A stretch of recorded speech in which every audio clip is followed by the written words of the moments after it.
When Elias Ward first built the small workshop behind his home, a modest wooden structure with clean lines, a pitched roof, and a row of windows that let soft morning light pour in, he knew it would be the heart of his weekends. It wasn't fancy, it wasn't oversized, and it wasn't even visible from the street. It sat quietly among the trees, tucked behind his house like a personal retreat where he could build, repair, create, and think. The structure was fully permitted by the city, approved by inspectors, and marked as compliant with zoning codes. For Elias, it was simply a space to breathe. But for the HOA president, Harlan Pierce, it was an opportunity. It started with neighbors stopping by with compliments. "It looks great, Elias. Wish the HOA would allow stuff like that for everyone," one resident said, half joking. Elias didn't think much of it after all. He had checked every rule, reviewed every document, and followed every regulation. If others didn't want the hassle, that wasn't his fault. But one morning, everything changed. A bright orange envelope hung from his front door, taped aggressively across the center. At first, Elias thought it was a package notice or misplaced delivery. But the bold black letters notice of non-compliance. Potential structure. Removal made his stomach drop. The letter claimed that the workshop violated the community aesthetic, exceeded height limits, and was constructed without prior HOA review. Elias knew this was false. The HOA architectural guidelines, at least the version he had, didn't even require approval for structures under a certain size if they met city code. And his did. At first, he assumed it was a misunderstanding. He called the HOA office, and the receptionist casually said, "Oh yes." Mr. Pierce requested the inspection personally. That was the moment Elias felt the shift. Suddenly, he wasn't just dealing with a formality. He was dealing with Harlan, a man who liked control, who liked to assert authority, who liked being the center of every decision in the neighborhood. Within days, Elias received a second notice, this time threatening daily fines until he began the demolition process. The language was harsh, laced with legal references and threats of liens. Still, Elias didn't panic. He gathered his paperwork, city permits, inspection approvals, and emails confirming his rights under the HOA charter. Confident that this was a solvable issue, he attended the next board meeting, documents neatly organized in a binder. But when he arrived, the meeting took a darker tone. Harlan sat at the center of the table, flanked by board members who felt more like a jury than neighbors. They didn't greet him. They didn't ask questions. And when Elias began explaining that his structure fully complied with city approval, Harlan interrupted with a cold smile. "City rules don't override HOA rules." That was the moment Elias realized this wasn't a misunderstanding. It was a target. Elias left the meeting with the uneasy feeling that the rules were being changed beneath him. The board didn't debate. They didn't acknowledge his documentation. They barely even looked through the binder he had painstakingly prepared. Instead, Harlan repeated phrases like visual, inconsistency, unauthorized build, and precedent. Risk. Elias recognized these words from HOA forums, online excuses used when a board wanted to shut something down without real justification. The next morning, Elias walked out to find another notice taped to his workshop door. This one read with a bolder headline, "Mandatory removal order 14 days to comply." Below the headline was something even more disturbing, a threat that the HOA reserved the right to initiate demolition at the homeowner's expense. The phrasing was deliberately intimidating. It was meant to scare him. And for the first time, Elias felt a flicker of anger. He walked around the workshop slowly, replaying the meeting in his head. The structure wasn't hurting anyone.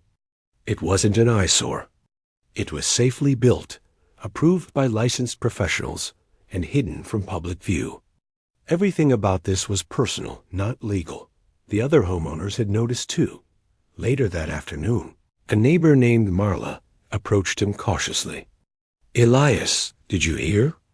Harlan's pushing new architectural rules through something about detached structures. New rules." Passed quietly. After the workshop was already built, Elias rushed inside and opened the HOA portal. There it was, an updated rulebook uploaded just 3 days earlier. Any detached structure beyond the main dwelling requires approval from the HOA board. The rule didn't exist when he built the workshop, but it was now stamped with a retroactive-looking clause. His hands trembled in disbelief. Harlan hadn't just objected to the workshop. He'd rewritten the rules to justify tearing it down. That night, Elias printed every version of the architectural guidelines, past and present. He compared timestamps. He highlighted contradictions. He assembled a timeline showing the workshop was built before the new rule existed. And then he found something explosive. The HOA bylaws clearly stated that rule changes cannot be applied retroactively, and any changes require a community vote, not just board approval. This wasn't just unfair. It was illegal. Armed with this knowledge, Elias emailed the board requesting a formal appeal hearing. Harlan responded within minutes. "Your appeal is denied." "Demolition stands." "Denied? Without a hearing?" Elias stared at the email, realizing something bigger was happening. Harlan wasn't trying to enforce rules. He was trying to set an example, asserting dominance over the community by crushing resistance. But Elias wasn't the type to back down. He contacted a property law attorney, Seth Allerton, who reviewed the notices with growing disbelief. "They can't do this," Seth said. "Not legally, not structurally, not ethically. They violated their own rules." For the first time, Elias felt hope, maybe even confidence. He had followed every rule. He had built legally and responsibly. He had proof of everything. And now he had something Harlan didn't expect: a lawyer ready to fight back. Elias's attorney wasted no time. The next morning, Seth drafted a formal cease and desist letter, delivered both digitally and physically, warning the HOA that any attempt to demolish or damage the workshop would result in an immediate lawsuit. The letter cited state property laws, HOA bylaw violations, and clear documentation proving the workshop was built under the correct version of the rules. When Harlan received the letter, witnesses said he turned red with rage. By noon, Elias's inbox had exploded with emails from the HOA, one more aggressive than the last. One threatened escalating fines. Another demanded immediate access to the structure for a new inspection. Another claimed Elias had attempted to circumvent the architectural review process. But for every accusation, Elias and Seth replied with documentation, proof, dates, official approvals, inspection signatures. And with every reply, Harlan grew more desperate. Meanwhile, word began spreading through the neighborhood. People whispered during evening walks. Small groups gathered near driveways. Neighbors who had once been silent about the HOA's overreach now shared their own horror stories. A pattern emerged: structures denied, paint colors rejected, minor infractions punished harshly. Elias had become a symbol, a quiet homeowner standing against a loud bully. One evening, a neighbor named Troy stopped by with something unexpected: photos from months earlier, showing Harlan walking around Elias's yard before the workshop was even completed. Troy said, "I thought it was weird at the time, but now it feels planned." Elias forwarded the photos to Seth, who immediately recognized the significance. He was scouting. This wasn't about your structure. He was looking for leverage. While Seth built the legal strategy, Elias documented everything. He filmed video walkarounds of the workshop. He photographed every angle. He collected witnesses who could testify they'd seen the original rules. And then came the final straw. 2. HOA board members were seen measuring the workshop without permission. Elias confronted them calmly, recording the interaction. Their excuse was flimsy. They claimed routine evaluation. But when Elias asked for written authorization, they refused and left hurriedly. The footage was the exact kind of evidence Seth needed. He warned the HOA a second time, issuing a legal notice stating that trespassing and unauthorized inspections were grounds for civil liability. He requested all communication be directed through him, not Elias, but Harlan was done playing by rules. That night, another letter slid under Elias's door. Final demolition order 48 hours. It was handwritten. No board approval.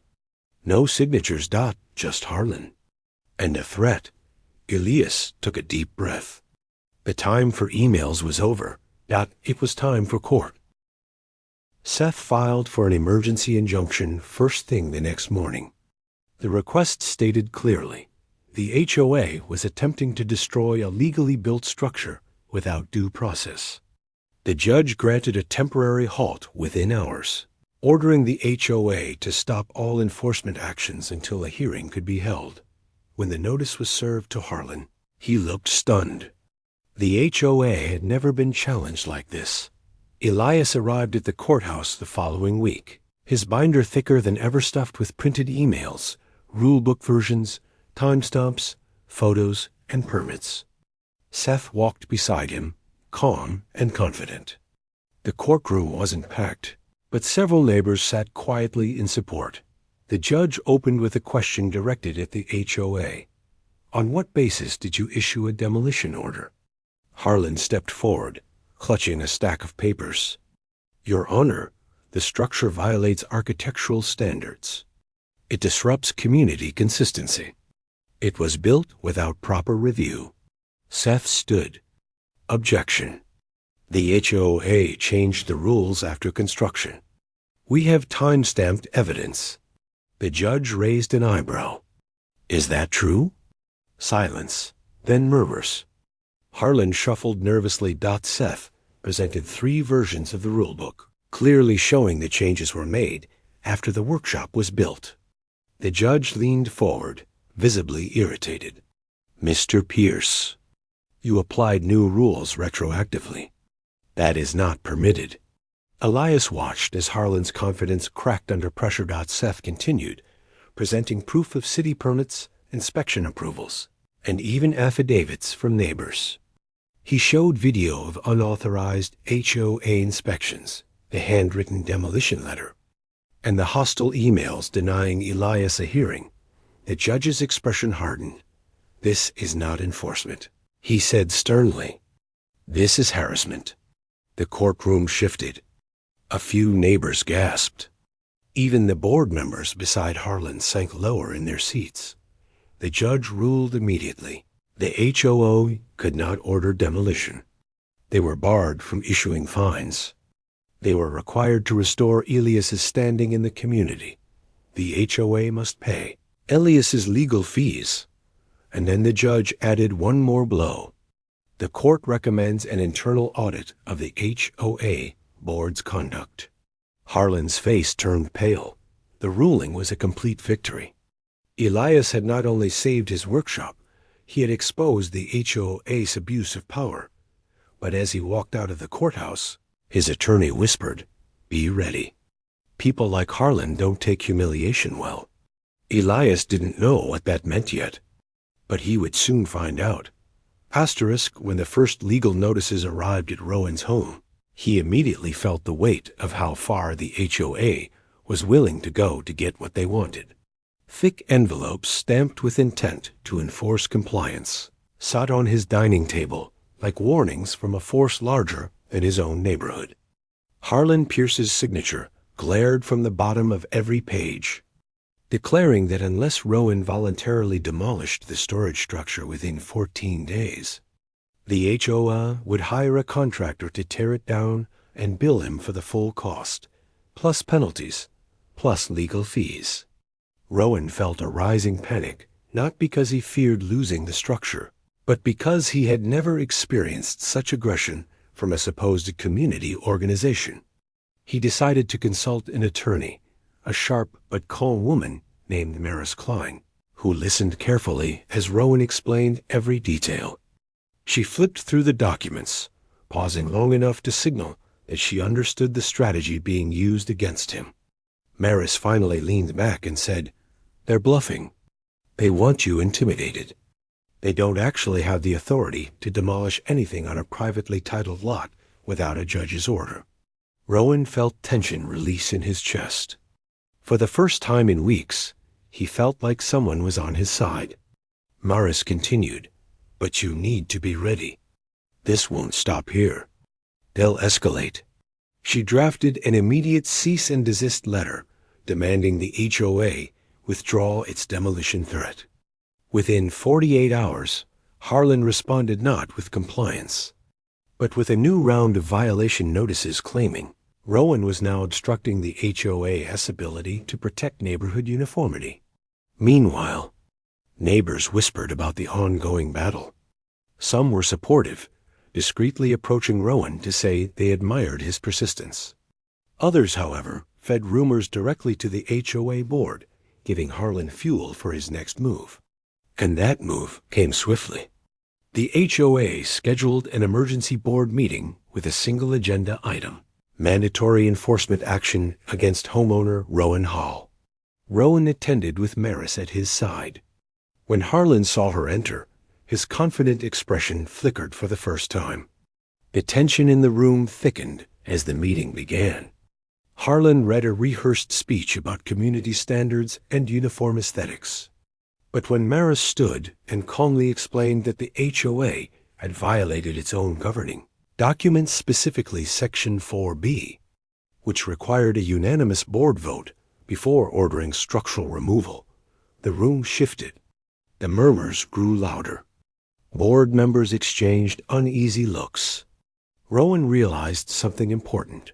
The HOA was not used to being challenged with the law. And now that he had brought the law into the room, the ground under Harlan's feet was starting to crumble. The fallout from that board meeting rippled through the entire neighborhood like a slow-moving earthquake. While the HOA did not formally back down, their confidence had visibly cracked. The next morning, Rowan awoke to find that someone had anonymously slid a USB drive under his door. Taped to it was a single note: "You should see this before they bury it." Intrigued and cautious, Rowan plugged the drive into his laptop. What he found made his stomach turn. The drive contained internal HOA emails messages between Harlan, Pierce, and 3 other board members discussing how to make an example of Rowan by using exaggerated rule interpretations. One message even included the phrase, "Push him hard enough and he'll cave. Homeowners always do."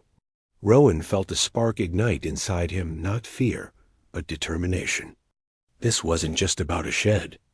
It was about power being abused. He forwarded everything to Maris, who nearly choked laughing when she read Harlan's poorly disguised threats. "This is gold," she said, "and it's admissible." She prepared a formal legal complaint for abuse of authority, harassment, and violation of governing documents. When Harlan received the notice, he erupted. Witnesses claimed he stormed around the HOA office, shouting that Rowan was destroying the community and bringing outsiders into neighborhood matters. But Rowan was already one step ahead. Maris recommended filing an injunction to prevent any demolition attempts while the case was active. A judge granted it immediately. Now, if Harlan tried to touch Rowan's structure, he would be violating a court order. Meanwhile, something unexpected happened. Other homeowners began contacting Rowan privately. Some confessed that they too had been threatened or bullied by the HOA. One elderly couple shared how Harlan had forced them to replace their fence 3 times because the wood grain pattern wasn't uniform. Enough. Another neighbor showed photos of plants the HOA had ripped out without warning. Their stories fueled Rowan's resolve even further. He organized a small gathering at his home, where neighbors shared experiences, documented evidence, and began discussing forming a coalition to reform the HOA. "You're waking people up," one man told him. "Nobody's ever stood up to them like this." But Harlan wasn't finished. In retaliation, he placed a large sign on Rowan's property right at the edge of the sidewalk reading, "This homeowner is in violation of HOA standards." It was public shaming, plain and simple. When Rowan saw it, his hands shook not with fear, but with anger. Morris immediately filed another notice, calling it a defamatory action with intent to intimidate.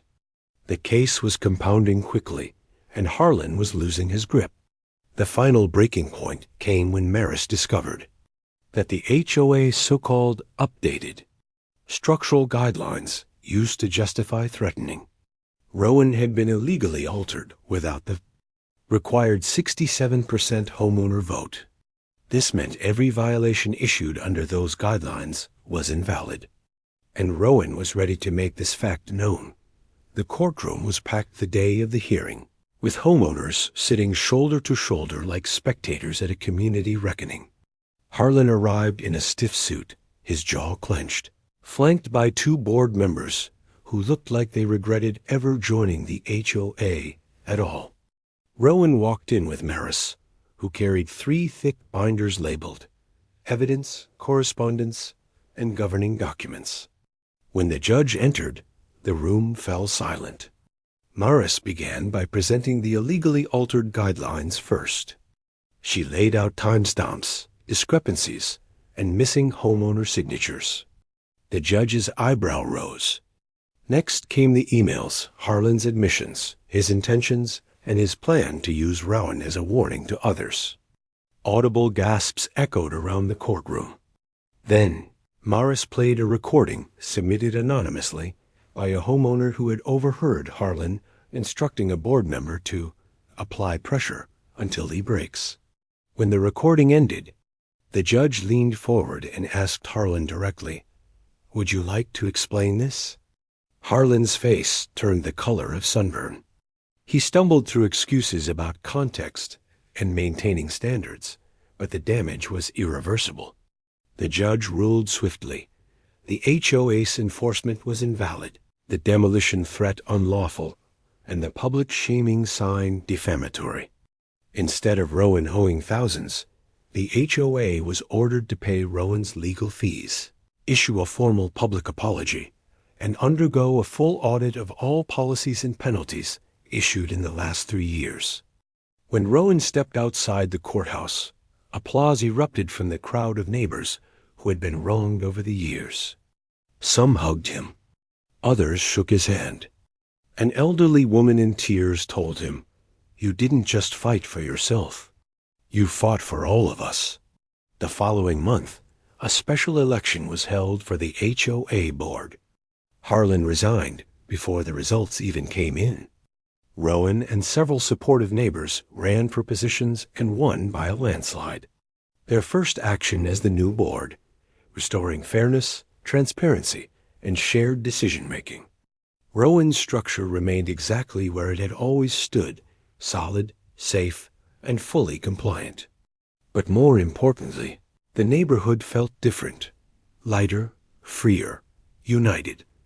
Rowan realized something as he stood in front of his home at sunset, the structure behind him glowing in the warm light. This wasn't just a story about resisting an HOA.